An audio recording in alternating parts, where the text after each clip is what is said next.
to activate a new spiritual gift in your field. And this is going to be through a perspective lens of a client session that I just had in her reading. And she gave me permission to share this. So if you have similar energetic templates, it's going to unlock this within your Akashic field as well. We're also going to talk about how to develop it, because sometimes when we're hearing about spiritual gifts, it's very theoretical of like, okay, now how do I do it? So I'm going to give you the exact steps as well. So you're going to want to save this video so you can come back to it in the future. When I went into her energy field, I saw a shelf that had a bunch of birdhouses on it. So imagine like one here, here, here, here, and here. And there was a bluebird that was hopping on the shelf and looking through all of the different peepholes in the birdhouses. And bluebirds in shamanism are representative of positivity.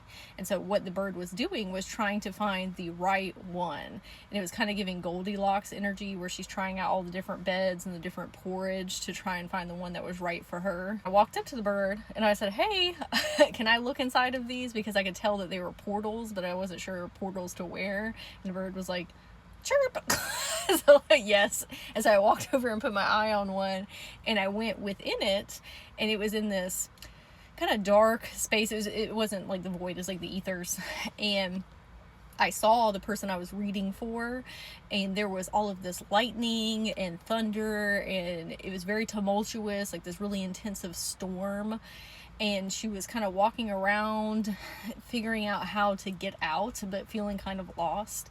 And this is when she looked over and saw a sea captain. And he walked up to her and invited her to come with him. And when they got out of the storm, he wrapped her in a blanket and put her in front of a campfire and gave her some warm tea and asked, why were you out there? Oh, it's 222 on my phone. And so she said, I'm trying to find my way back home. And he said, well, where is that? And she said, it's not a place, it's a feeling. And he said, okay, well, why don't you close your eyes and see if you can find that within? And when she closed them, she took a breath and saw a dragon's snout come through the ethers, like peeking through the veil. And she reached her hand out and started petting its snout and all these dragon scales. And then she relaxed a little bit more, and then started seeing more of the dragon in its body. And then she walked around to its side and sat down and laid her back on it with her eyes and took another breath in and relaxed more. And when she opened them, she saw these really beautiful green pastures out in front of her, and these verdant hills, like flowing hills. And it was very peaceful and calming and relaxing. And I said, oh, I see what's going on here. I'm going to give some explanations. Bill Nye the Science Guy. So when you are trying to read somebody's energy field and they are experiencing a lot of fear and anxiety, it is going to be difficult to read them because their channel lines are constricted. Their ability to hear their higher self or their guides or their inner children or just information from the Akasha or multidimensional perspectives of themselves, because when you are in fight, flight, freeze, or fawn, you are in survival mode, and your body does not care anything about imagination, spiritual gifts, psychic abilities. It literally feels like a trapped animal that is trying to escape the present moment. So it can become very difficult for you to see future potentialities or to let go of things from the past in order to see future potentialities when your body is freaking out and you're having central nervous system reactions. So it's not only difficult on you as the reader, but it's difficult on them as well. So this is where your gift and talent comes in, of helping people reach a grounded and centered space within themselves. So what we are able to do is follow the storyline threads that will help bring them peace, so they are able to see more of themselves in an elevated state of being. Now, this is a way that we're going to develop this gift. You do not have to have clients. If you want clients to do that, that's great. But sometimes that creates a lot of pressure on us when we are reading them of, oh, am I getting enough? Am I doing it fast enough? And all these different things. So I'm going to give you a different way to do it. Do it with clients. That's great. But you may not be there yet. So we are going, and it's always easier to read for other people than yourself. Even for me. because you have your own filter lenses and distortions and you're in your own situations. That's why we also need advice from other people. So it's always going to be easier to read for others. What I suggest is going in meditation, and we are going to envision that we are on a farm or at a cottage, and you see the shelf with all of the different bird houses. You're standing in front of it, maybe the little bird's right there. And we are going to call forward any souls from the ethers that want to receive healing. You are getting permission from their higher self. Okay? So we're going to ask them, hey, do you want to come forward and go on this journey? You're going to walk over to one of the birdhouses, the portals into their psyche, and look inside of it to start said journey. We're going to ask the soul's higher self to show us how their psyche or their subconscious is experiencing anxiety. For my client, it was being in a very tumultuous storm, and I'm going to give some more examples in a minute what that could look like, but we want to see the imagery of it or be experiencing the imagery. And when you are working with clients in the future, that's actually going to be a great time to bring signs and synchronicities in, because you're going to tell them that imagery in a session or a voice note or an email that you're sending them, and be like, oh my gosh, I see this all the time in my mind, or out in my external circumstances. And that's a great trust building component with you and the client. But for these purposes, it's just happening in the ethers. After you have the imagery, let's say the storm, you are going to ask to speak to the guardian of this space, i.e. the sea captain. Okay, it could be a whole other set of guardians. It doesn't have to be a sea captain, like whatever is relevant for the soul that you're speaking to.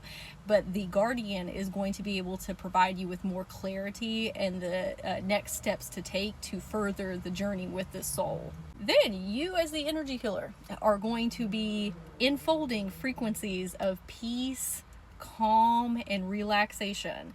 We are infusing that into their energy field. When they are a little bit more relaxed because of this, now they're feeling safe and secure, kind of like when he wrapped the blanket around her and gave her a cup of tea and took her to a campfire to warm up. You are going to be able to see what is going on in their field with more objectivity. Not only you, but also them, because you're going to have to figure out where the roots of this anxiety and fear is coming from in the first place, why this imagery is being created. But you're not going to get those answers if they do not feel safe and secure, or it's going to be harder to do that. So this is going to allow you to find in their Akasha what is actually going on. When they're relaxed, like when she went to go lay on the dragon, now we can come in and say, hey, is this coming from your inner children, your younger versions, different incarnations? Is it coming from past experiences, current circumstances, or things that are coming up in your future? And then once you figure out who it's coming from or what memory or trauma wound, now we can come in with our sage advice and medicine and wisdom for their career, finances, spiritual gift, their soul mission, their business, their romantic partnerships, their friendships, whatever they're currently trying to work through. Now you are both able to do that from a state of peace, and you're able to come from a place of responding instead of emotionally reacting. Higher self said a great way to develop this is to pay attention to stories from TV shows, movies, books, animes, cartoons. You don't have to go wild and be perceiving 24/7, but when something catches your attention, you can file that away for imagery. And what I was explaining to her with this gift is, when you are reading a soul's journey, it's not something that you're necessarily building yourself. It's not coming from your own mind. It's something that you are finding.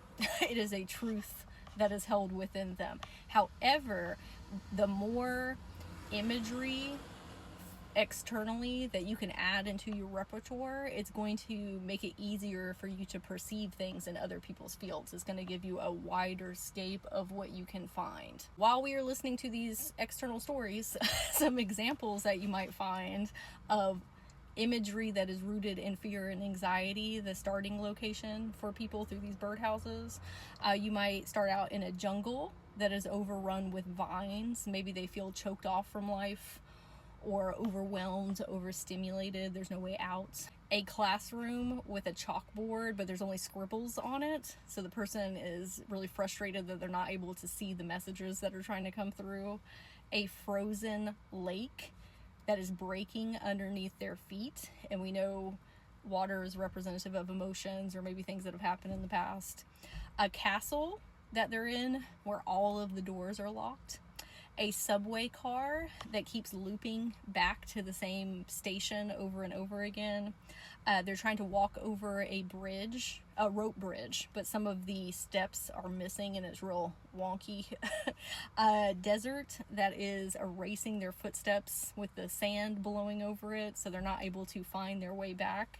Or a volcano with a treasure chest down inside of it, and there's no way to get down there, or it would be really dangerous to do so. That's when you would come in and ask what guardian is here, okay, to help me with this journey. It might be a guardian or it might be their higher self. It is really dependent. We're going to talk about that in a second, but you're going to say, hey, is there a guardian here that can help me with this journey? And then that's when you help them feel more calm and centered. Now, the reason that we're working with symbols is because our brain interprets symbols 60,000 times faster than words. It saves you so much time and energy to just get a bigger viewscape of what is going on than having to ask a million questions to figure it out. And when you have a starting base location like we're talking about, it makes it more tangible and grounded and gives you more options than just going into somebody's field and being like, okay, now what? Some other resources to help us here. There's a book called Big Magic by Elizabeth Gilbert. She's the woman who wrote Eat, Pray, Love, but this book is called Big Magic. When I read this, it completely changed everything that I was doing. It is one of the reasons that I am able to do what I am now. So she talks about ideas having their own consciousness and how to become a more conscious creator in reality. Highly recommend. You could take a creative storytelling class or a workshop. I love watching Dungeons and Dragon campaigns because it really helps push the boundaries of your imagination. And they're talking about questing and adventuring, and it's very magical and fantasy based, but it helps you with your world building capabilities. And again, when we're doing these soul retrievals or you know, with souls or working with clients, it's not something you're making up. These are things that are already instilled in their consciousness. But again, the more input that you have, the more you're able to perceive. And fantasy prompts. This is kind of like journal prompts, but a little bit different. I mean, it's fantasy journal prompts. And I went on ChatGPT and found some, but you can go on Google as well. So I'm going to give you an example of what this looks like. You discover a door behind a bookshelf that leads you to a magical cafe where everyone orders emotions instead of drinks. So again, we have the setting and we have something that we are trying to retrieve, figuring out what's going on with this person's emotions, and it's in like a very fun lens. And then you can ask the guardian to come in and then keep going with the journey. And again, this is a type of soul retrieval. So the specific gift that you have is helping people find centeredness and groundedness within in order to find answers about themselves and help create forward movement. But it's really rooted in your ability to help them feel peace within first before you get into the deeper parts of the journey. If you want to learn about soul retrievals specifically, I have a masterclass where I explain that very in depth in a way that's easy to understand, have lots of tangible exercises. You can find that in my bio or in my comments. There is a video on Tube and it's called The Hero's Journey, and it's by Raw Spirituality. On Tube, The Hero's Journey by Raw Spirituality. This is a concept by Joseph Campbell, The Hero's Journey. That is really going to help you with your storytelling and narration abilities. Also doing some research on Carl Jung, Y-U-N-G. He's a psychotherapist. He's no longer with us, but a psychotherapist who really pioneered working with archetypes. Obviously, he did not create archetypes, but he did make a framework that makes it easier to understand. And there's 12 Jung archetypes, but there's many throughout history and mythos. Okay, but I'm going to give you some examples of what those might be. So you can find Tube and find him talking about these things. So that looks like the hero, mentor, rebel, caregiver, explorer, and there's several other ones. Then there are mystical archetypes. We have the Mage, Magician, Wizard, Witch, Alchemist, Sorceress, Enchantress. There's also the Priestess, the Shaman. Tarot cards work a lot with archetypes. If you want to learn about those, then you want to take my Magic Money Quest. And I teach about the mystical ones. Then we have magical creatures as archetypes: a unicorn, sprite, fairy, phoenix, elf, tree beings, mermaids, sirens, yetis, anything under those umbrellas, as well as spirit animals. And that looks like dolphins, tigers, ladybugs, starfish, anything in the 3D realms that we have. They are embodiments of certain types of energies. And the reason that we want to learn about archetypes is because that is who you are calling when you are requesting guardians of these realms that you are beginning in. And the more awareness that you have about these different types, the easier it is for you to see them within people's fields. Again, to recap, this is a gift of soul retrievals through storytelling and narration that first begins with finding imagery of why this person is experiencing fear and anxiety, and unfolding that into the hero's journey process and the whole, experience that we're going on, and creating a pathway through that, via that, to find these insights and downloads that are wanting to receive from their higher self, or different incarnations, or their inner children, or their Akasha field. And you can practice in the ethers, calling on souls, and do that. Or you can take this and start working with clients and unfolding it into your spiritual business practices. I would love to hear in the comments if this resonated with you, if it helped you having very tangible, grounded steps to take in order to start practicing this. If you would like your own personal spiritual gift activation, I do offer those. You can leave a comment, or you can DM me or send me an email, magicwithsage@gmail.com.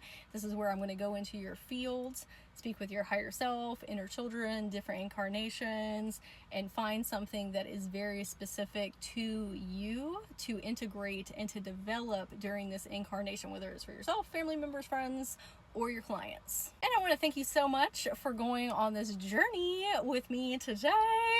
I'm being your sparkly fairy guide, and I'm wishing you so much magic and whimsy today.